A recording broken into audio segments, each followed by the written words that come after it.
சொர்க்கம் என்பது நமக்கு சுத்தம் உள்ள வீடுதான் சொர்க்கம் என்பது நமக்கு சுத்தம் உள்ள வீடுதான்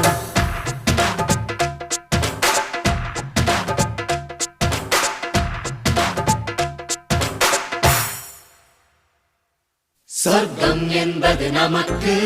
சுத்தம் உள்ள வீடுதான் சுத்தம் என்பதை மறந்தால் நாடும் குப்பை மேடுதான் சொர்க்கம் என்பது நமக்கு